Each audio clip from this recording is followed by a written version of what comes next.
आप सभी का एक बार फिर से स्वागत करते हैं हम अपने YouTube चैनल पर करेंट अफेयर के साथ। आज का हमारा पहला क्वेश्चन है कि मढ़ौरा के सूर्य मंदिर के संदर्भ में निम्न कथनों में से कौन सा या कौन से कथन सत्य है। उसको बताना है कि मढ़ौरा का सूर्य मंदिर जो है वो गुजरात में है, उसके बारे में कौन सा कथन सत्य है उसका बताना है। पहला कथन है कि गुजरात के मढ़ौरा गाँव में पुष्पावती नदी के तट पर है। ये बात सही है कि पुष्पावती नदी के तट पर स्थित है मढ़ौरा मंदिर, मढ़ौरा के सूर्य मंदिर। हमारा अगला पॉइंट है कि इसका निर्माण 11वीं सदी में चालुक्य वंश के राजा भीमदेव प्रथम ने कराया था। ये बात भी सही है कि भीमदेव प्रथम ने मढ़ौरा के सूर्य मंदिर का निर्माण करवाए थे। अगला है कि हाल ही प्रधानमंत्री ने इसे भारत का पहला 24x7 सौर ऊर्जा संचालित गांव भी घोषित किया, यानी कि उपयुक्त सभी सही है, 1, 2, 3 तीनों सही है। अगला क्वेश्चन है कि ब्राह्मे डिफेंस एक्सपो के संदर्भ में निम्नलिखित कथनों पर विचार कीजिए। हाल ही में 18 से 12 अक्टूबर के मध्य इसका आयोजन गांधीनगर गुजरात में किया गया। ये बात सही है। इस बार डिफेंस एक्सपो का थीम था पथ टू प्राइड, यानी कि ये बात भी सही है। अगला कहता है कि निम्नलिखित उपयुक्त कथनों में से कौन से कथन सत्य है। उपयुक्त कथनों में से कौन से कथन है? दोनों कथन सही, यानी कि उपयुक्त सभी सत्य हैं।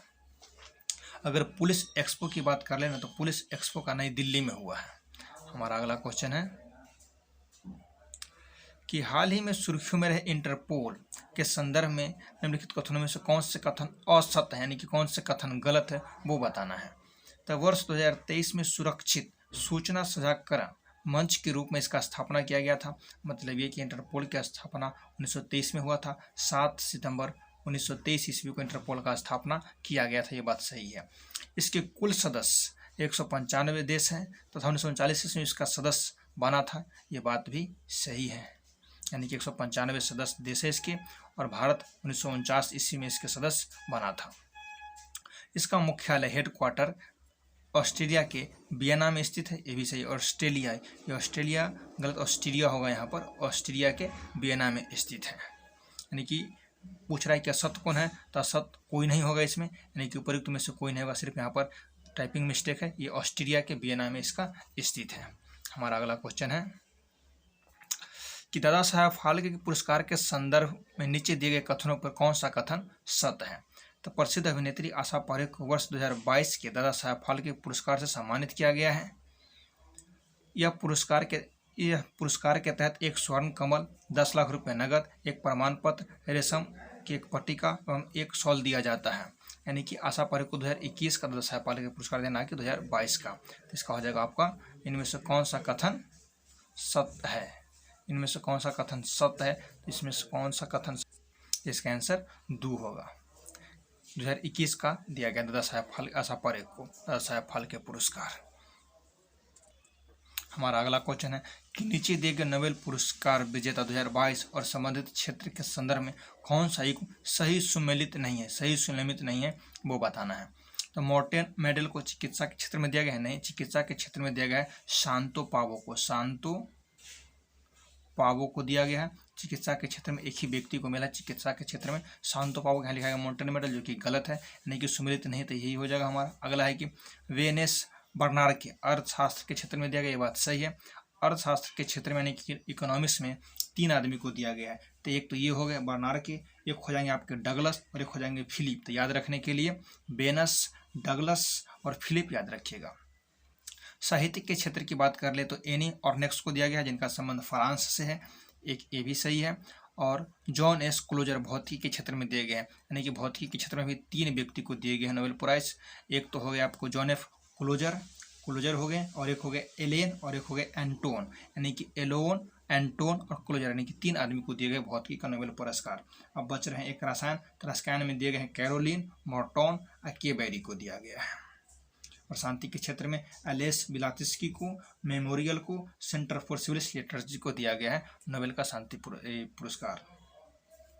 हमारा अगला क्वेश्चन है कि सैन्य अभ्यास IMT त्रिलाट के संदर्भ में लिखित कथनों में से कौन सा कथन असत्य है वो आपको बताना है। तो असत्य कथन कौन है इसमें से, वो आपको इसमें से बताना है। पहला कथन है कि यह भारत मोजाम्बिक और तंजानिया के बीच प्रथम त्रिपक्षीय अभ्यास, ये बात सही है। तो इसमें नाम से स्पष्ट है, आई से इंडिया, एम से मोजाम्बिक और टी से तंजानिया। हाल ही में बंगाल की खाड़ी में इसका आयोजन किया गया? नहीं, इसका आयोजन बंगाल की खाड़ी में नहीं किया गया था, इसका आयोजन तंजानिया में किया गया था। तंजानिया में किया गया था। तंजानिया का शहर है डार एस सलाम। डार एस सलाम में इसका आयोजन किया गया था। तो मतलब ये हो जाएगा केवल एक सही होगा, असत कह रहा था, सत केवल 2। अगला क्वेश्चन है कि आरक्षण के लिए गठित जस्टिस शर्मा समिति ने जम्मू कश्मीर के किन समुदायों को अनुसूचित जातियों के तहत आरक्षण का प्रस्ताव किया है? तो पहाड़ी, गुज्जर और बकरवाल को दिया गया है अनुसूचित जनजाति का दर्जा। अगला क्वेश्चन है हमारा कि पूर्वोत्तर परिषद NEC के संदर्भ में निम्नलिखित कथनों पर विचार करें। इसका गठन संसद के द्वारा NEC एक्ट 1971 के तहत किया गया था, यह बात सही है।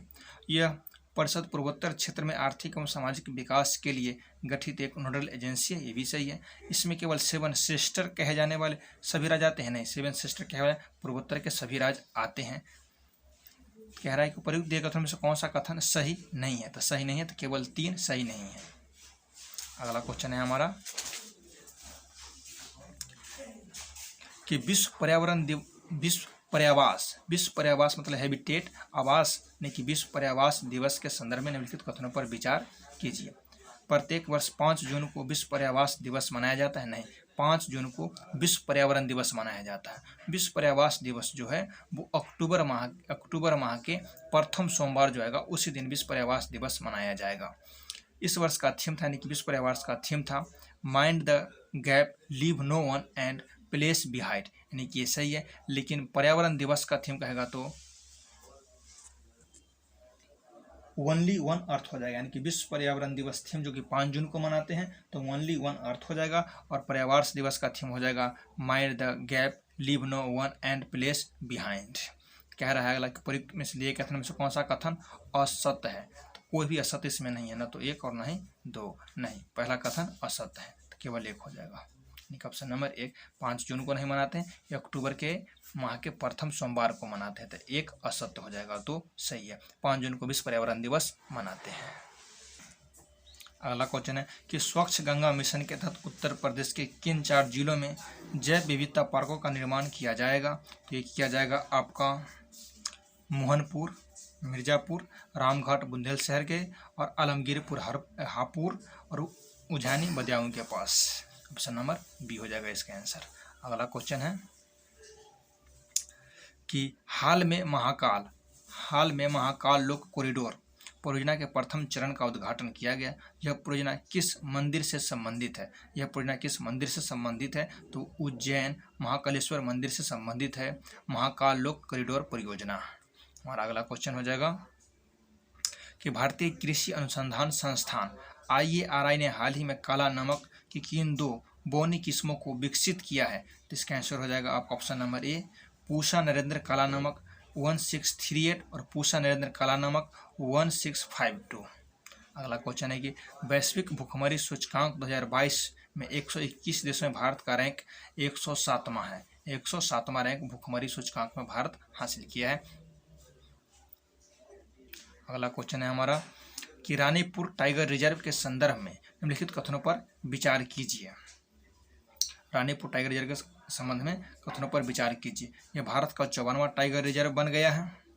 यह उत्तर प्रदेश के बुंदेलखंड क्षेत्र में चित्रकूट जिले में स्थित है। दुधवा, आमनगढ़, पीलीभीत और उन्नाव के बाद प्रदेश का 5वां टाइगर रिजर्व बन गया है। इसमें कौन सा कथन सत्य है? तो इसमें सिर्फ और सिर्फ कथन हो जाएंगे सत्य कौन है इसका, तो ये आपको बताना है कि इसमें से सत्य कौन है। तो इसमें सत्य सिर्फ कथन नंबर 2 हो जाएगा। उत्तर प्रदेश के बुंदेलखंड क्षेत्र के चित्रकूट जिले में स्थित है, ये भी मात्र यही सही है, ये केवल 2 हो जाएंगे। अगला क्वेश्चन है कि हाल ही में किस नृत्य को यूनेस्को की अमूर्त सांस्कृतिक विरासत सूची में शामिल करने के लिए नामांकित किया गया है? तो ये हो जाएगा आपको ऑप्शन नंबर बी गरबा नृत्य गुजरात का, मोहिनीअट्टम केरल का है, झूमर हरियाणा का है, घूमर राजस्थान का है। गरबा नृत्य जो गुजरात का है उसे अमूर्त सांस्कृतिक विरासत में शामिल करने के लिए नामित किया गया है। हमारा अगला क्वेश्चन है कि वैश्विक नवाचार सूचकांक GAI 2022 के संदर्भ में निम्नलिखित कथनों पर विचार कीजिए। नीति आयोग द्वारा प्रति वर्ष इसे जारी किया जाता है? नहीं, नीति आयोग के द्वारा जारी नहीं किया जाता, इसे अंतर्राष्ट्रीय बौद्धिक संपदा सूचकांक के द्वारा जारी किया जाता है। प्रत्येक वर्ष 26 अप्रैल को विश्व बौद्धिक संपदा दिवस मनाया जाता है। ये बात सही है। वैश्विक नवाचार सूचकांक 2022 132 देशों में भारत को 40वें स्थान पर है। ये बात भी सही है। और टॉप पर अमेरिका है, भारत का स्थान 40 है। इसे नीति आयोग जारी नहीं करता है, ये अंतर्राष्ट्रीय बौद्धिक संपदा सूचकांक इसको जारी करता है। 26 अप्रैल को मनाते हैं, यानी कि ये गलत है और ये दोनों सही है। कहता है कि उपयुक्त कथनों में से कौन सा कथन सत्य नहीं है? तो सत्य नहीं है, नीति आयोग इसको जारी नहीं करता है, तो केवल एक हो जाएगा इसका आंसर, ऑप्शन नंबर सी। अगला क्वेश्चन है हमारा कि हाल ही में किन 2 भारतीय समुद्री तटों को ब्लू बीच की सूची में शामिल किया गया है? तो मिनिकॉय, थुंडू बीच और कदम बीच लक्षद्वीप को शामिल किया गया है। अगला क्वेश्चन है संयुक्त राष्ट्र द्वारा वर्ष 2023 को किस अंतर्राष्ट्रीय वर्ष के रूप में मनाने की घोषणा किया गया है? तो बाजरा वर्ष के रूप में मनाने की घोषणा किया गया है। बाजरा वर्ष यानी कि मोटे अनाज। पर्यटन दिवस नहीं, पर्यटन दिवस कब मनाते हैं? 27 सितंबर को मनाते हैं अंतर्राष्ट्रीय पर्यटन दिवस। पर्यटन मंत्री कौन है? अभी तो जी किशन रेड्डी है और उसके अध्यक्ष संदीप पात्रा को बनाया गया है। टीबी उन्मूलन 2025 तक के भारत सरकार लक्ष्य रखे और टीबी दिवस 24 मार्च को मनाते हैं और मलेरिया दिवस 25 अप्रैल को मनाते हैं। मलेरिया 2030 तक खत्म करने का लक्ष्य भारत सरकार का और टीबी 2025 तक। टीबी मनाते हैं 24 मार्च को और मलेरिया मनाते हैं 25 अप्रैल को।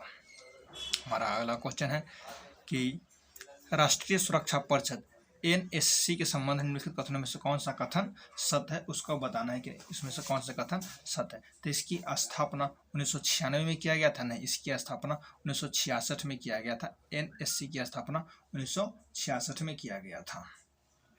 इसके सदस्य में गृह मंत्री, विदेश मंत्री, रक्षा मंत्री, विदेश मंत्री आते हैं। क्वेश्चन पूछ रहा है क्या सत्य कौन? तो सत्य केवल 2 हो जाएगा, ऑप्शन नंबर ए केवल सत्य। इसकी स्थापना 1996 में नहीं 66 में किया गया था। अगला क्वेश्चन है हमारा और लास्ट भी है आज का ये कि स्वच्छ सर्वेक्षण 2022 के संबंध नीचे दिए कथनों पर विचार कीजिए। 1 लाख से ज़्यादा आबादी वाले शहरों में इंदौर, नवी मुंबई और सूरत क्रमशः प्रथम, दूसरा और तीसरा स्थान पर है? नहीं, इंदौर पहला स्थान पर तो है, नवी तीसरा स्थान पर है और सूरत जो है वो दूसरा स्थान पर है। अगला है कि मतलब क्वेश्चन एक कथन गलत हो गया है। गंगा किनारे के बसे 1 लाख से ज़्यादा आबादी वाले शहरों में हरिद्वार को प्रथम स्थान है, ये सही है। और 1 लाख से कम कहेगा तो हो जाएगा बिजनौर। 1 लाख से कम में बिजनौर और 1 लाख से ज़्यादा में हरिद्वार, तो सही है। 1 लाख से कम आबादी वाले शहरों में शीर्ष 5 शहरों में पंचगनी महाराष्ट्र का द्वितीय स्थान है? नहीं, पहला स्थान है। पंचगनी को पहला स्थान प्राप्त है। कह रहा है कि उपयुक्त कथनों में से कौन सा कथन सत्य है? तो सत्य कौन हो जाएगा? ये भी गलत है क्योंकि नवी मुंबई तीसरा स्थान पर, ये दूसरा स्थान पर है। पंचगनी दूसरा पे नहीं, पहला स्थान पर। तो कौन सा सत्य है? तो केवल 2 सत्य हो जाएंगे, ऑप्शन नंबर सी।